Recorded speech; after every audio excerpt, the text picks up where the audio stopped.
নমস্কার, মায়ের ডেইলি ব্লগে আপনাদের সবাইকে স্বাগত। আশা করছি আপনারা ভালো আছেন, আমিও ভালো আছি। আজকে একটা নতুন ভিডিও শুরু করলাম, আর এই দুপুর থেকেই ভিডিওটা শুরু করেছি। আর আজকে আমাদের বাড়িতে আমার নতুন জামাইবাবু আর দিদি খাওয়া দাওয়া করবে। আমার জেঠিরা তো ঘুরতে গেছে, আপনারা জানেনই। তো আজকে মা বলেছে এই বাড়িতেই খাওয়া দাওয়া করুক সবাই। তো আজকে একটা ভিডিও নিয়ে চলে এলাম। আর আজকে যাব মনা দিদির বাড়ি। হঠাৎ করেই প্ল্যান হয়েছে, সব ভাই বোনরা মিলে যাব, ওখানে একটু মজা করব একদিনের জন্য। তো সবই আপনাদের এই ভিডিওতে শেয়ার করব। আর আজকে কি কি রান্না হয়েছে চলুন আপনাদেরকে একটু দেখাই, আর বাড়ির কিছু মুহূর্ত শেয়ার করি। সব নিয়ে একটা সুন্দর ভিডিও আপনাদেরকে উপহার দেবো। চেষ্টা করি বাড়ির বাইরে একটু যাওয়ার, কিন্তু হয়ে ওঠে না। তো যখনই যাই ভাবি এই মুহূর্তগুলো আপনাদের সাথে শেয়ার করি। আর আপনারাও তো অনেক ভালোবাসা দেন, এভাবে আমার পাশে থাকবেন। তাহলে চলুন। আর মরু পিসু এসছে, মরু পিসুকেও বলেছি। তো এই দেখুন, এই একটা রান্না হয়েছে অল্প, এটা মরু পিসিও খাবে কিন্তু। আর হয়েছে পোস্ত আর ডাল, পটল ভাজা,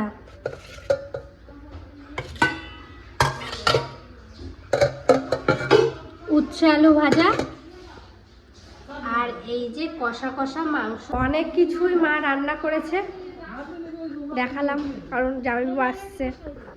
এখানে সবাই গল্প করছে, কাকাও কাজ করছে, আর পিসিও এসছে। পিসি এখন কেমন আছো? না মা, এখন শরীর একটু ভালো আছে। আগের থেকে ভালো তো? হ্যাঁ, আগের থেকে ভালো আছে। না, থাইরয়েড বাড়িয়ে গেছিল। হ্যাঁ, থাইরয়েড বাড়িয়ে গেছিল। কেন? এই যে পাটা ফুলে গেছে, থাইরয়েডের ওষুধ খাইছি, যে পাটা কমে গেছে ফুলা। এই জন্য থাইরয়েড হয় মা। এখন এই আগে তো যা বুঝতাম না যে থাইরয়েড বাড়ছে, তারপরে এই চেক করলো, এখন থাইরয়েড ওষুধ বাড়িয়ে চলছে গেছে, না? ওষুধ খাচ্ছি, এখন কমছে ফুলা টোলা, পায়ের ফুলা টোলা। একটু দেখে থাকবা দিদি। আমাদের এই গরমের ছুটি আবার বেড়ে গেল। কদিন বাড়লো? আজ 18 তারিখে স্কুল খোলার কথা ছিল, কিন্তু 1 তারিখ খুলবে, মানে জুন মাসে 1 তারিখ। বাহ, অনেকদিন পাখির স্কুল ছুটি করলো। হ্যাঁ, স্কুলে মেসেজ পাঠিয়েছে, আমার একটা গ্রুপ হয়েছে। খুব ভালো হয়েছে। আমাদেরও এই ছোটবেলায় স্কুল বন্ধ থাকলে কত মজা হইতো। এখন যাব, আমি পুরো রেডি হয়ে গেছি। এখন যাচ্ছি জেঠিবাড়ির ওখান থেকে যাব। আর এই ড্রেসটা কিছুদিন আগে অনলাইন থেকে নিয়েছিলাম, সেটাই পরেছি। চলুন আপনাদেরকে একটু দেখাই।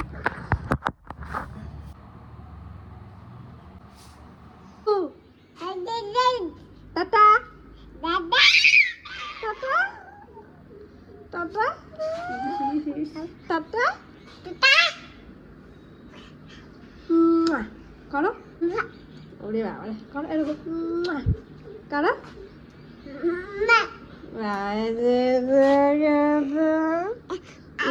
টাটা করো। আমি যাই, তুমি থাকো, ঠিক আছে? তুমি থাকো, হ্যাঁ? Tata tata tata. আমার আসলাম, ওকে আসছি। চলুন যাই জেঠি বাড়িতে এখন। নাও যা, আমার পরে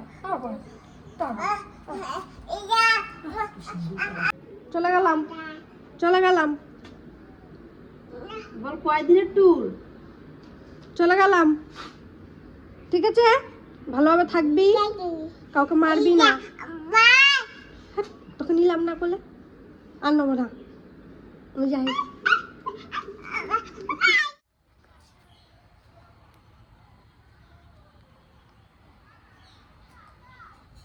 যাইবো, হাই করো। এ সুন্দরী, সুন্দরী বেরো একবার।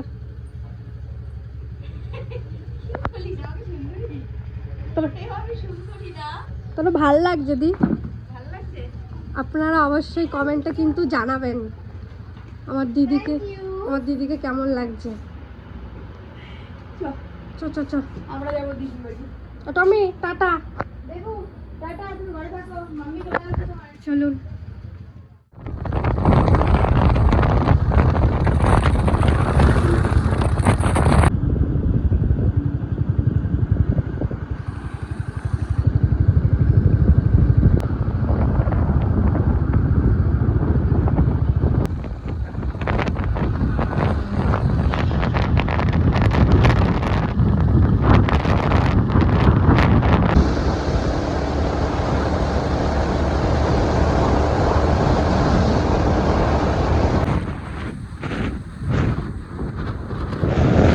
রাস্তায় যেতে যেতে আমরা সব ভাই বোনরা একটু দাঁড়িয়েছিলাম, চা খেয়েছি এখানে।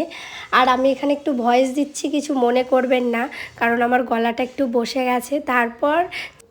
তারপরে এই দেখুন দিদি বাড়িতে চলে এসেছি। আর আমার এই যে সোনা, তো ওকে একটু হাই করছিলাম, সবার সাথে একটু গল্প করছিলাম। অনেক দিন পর দিদি বাড়িতে এসেছি, সেই তান্নার জন্মদিনে আমি, মা আর বাবা এসেছিলাম। আর এই আমার বান্ধবীকেও নিয়ে এসেছি, বান্ধবী এবার কালকে সকালে চলে যাবে। তো দিদি আমাদের সবার জন্য এই দেখুন টিফিন করেছে, পকোড়া করেছে, আমরা সব ভাই বোন মিলে খাচ্ছিলাম। আর ওইদিকে দিদি রান্না করছিল, প্রিয়াদিও ছিল, ছোটো জামাইবাবুও ছিল, ওরা একটু বাইরে ছিল। তো সত্যি আমার দিদির হাতের রান্না খুবই সুন্দর। আর দিদি বাড়ি একটু সময়ের জন্য গেলেও এত আনন্দ হয় আপনাদেরকে বলে বোঝাতে পারবো না। তারপর আমার ছোট দিদি আবার কুলফি নিয়ে এসছে, কনেটো, সবাই মিলে খাচ্ছিলাম। সত্যি খুব আনন্দ করছি। আর এখানে ভয়েস দিচ্ছি একটাই কারণ। নমস্কার, শুভ সকাল সবাইকে। এই স্বর্ণকুমা, কালকে তো দিদি বাড়ি এসেছিলাম, তারপরে আর ভিডিও করা হয়নি। ঘুম থেকে উঠলাম, এখন দিদি চা করছে, চা খাবো। আর আমরা সবাই এখানে এখন বসে আছি, তো খাওয়া দাওয়া করি, সবই একটু একটু করে আপনাদের সাথে শেয়ার করবো।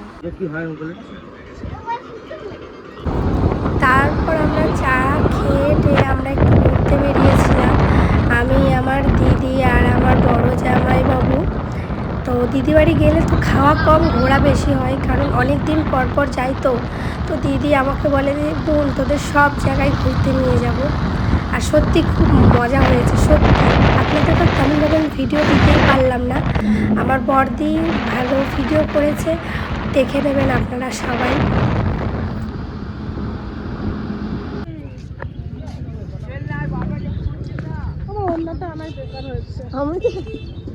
এখন ফোন করে কলটা বুক করি এখন।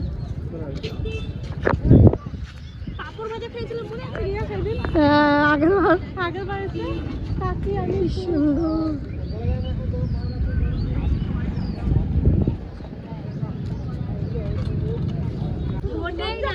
ওই বললে যে একটা ছবি তুলে দাও, আমি যে কি একা তুলে দেবো না, আমার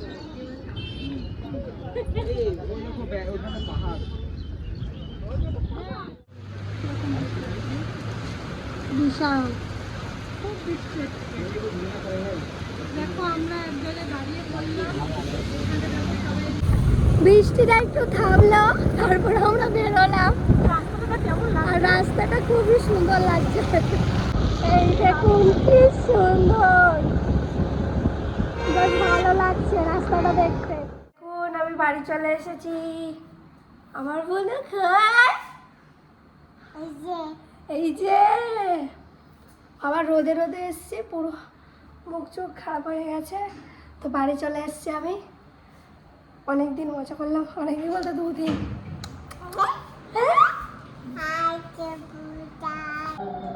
তো আমি তো দিদি বাড়ি গেছিলাম দুর্গাপুর, তো দুর্গাপুর থেকে নিয়ে এসেছি এই চটিটা। তো সবসময় বাজারে ঘাটে যাওয়ার জন্য, কোথাও বেড়াতে যাওয়ার জন্য। তো কেমন হয়েছে অবশ্যই জানাবেন। ভালো লাগছে মা? ভালো লাগছে? তো আপনারাও অবশ্যই কমেন্টে জানাবেন কেমন হয়েছে। তো দিদি বাড়ি থেকে এলাম, আমার ছোট বোনকে একটু আদর করছিলাম, কারণ ওকে খুব মিস করছিলাম। আর দিদি বাড়ি থেকে চলে এসেছিলাম, মনটা খুব খারাপ লাগছে। আমার দিদির ছেলে, মানে আমার সোনা, খুবই কান্নাকাটি করছিল। ওকে তো জানিয়ে আসিনি, আমরা ভোরবেলার দিকে ঘুম থেকে উঠেই চলে এসেছি, কারণ জামাইবাবুর সকাল থেকে কাজ আছে। তো আমরা ঘুম থেকে উঠেছিলাম 7টার সময়, বাড়ি আস্তে আস্তে 9টা হয়ে গেছে। তো বাড়িতে এসে আগে ফ্রেশ হয়ে একবার স্নান টান করে এখন শুয়ে আছি। আর ওখানে আসার সময় একটা জামা নিয়ে এসেছি, চলুন আপনাদেরকে দেখাই। চটিটা তো দেখালামই, আর জামাটা এখন একটু দেখিয়ে দিই, অবশ্যই বলবেন কেমন হয়েছে। আর সত্যি বলতে খুবই মন খারাপ করছে, এত 2 দিন ছিলাম, খুবই মজা করেছি, বাড়ির কথা মনেই পড়ছিল না, এত পরিমাণে মজা করেছি। আর কিছু কিছু সিন তো আপনাদের দেখালাম, আর কিছু কিছু মুহূর্ত আমি ভয়েস দিয়েছি একটাই কারণে, কারণ অনেক আওয়াজ হচ্ছিল, আপনারা বুঝতে পারবেন না, সবাই কথা বলছিল, কার কথা শুনবেন, তাই জন্য সেই জায়গাগুলোতে ভয়েস দিয়েছি। অবশ্যই ভালো লাগলে একটা লাইক করবেন, কমেন্ট করবেন, আমার পাশে থাকবেন। ততক্ষণে টাটা।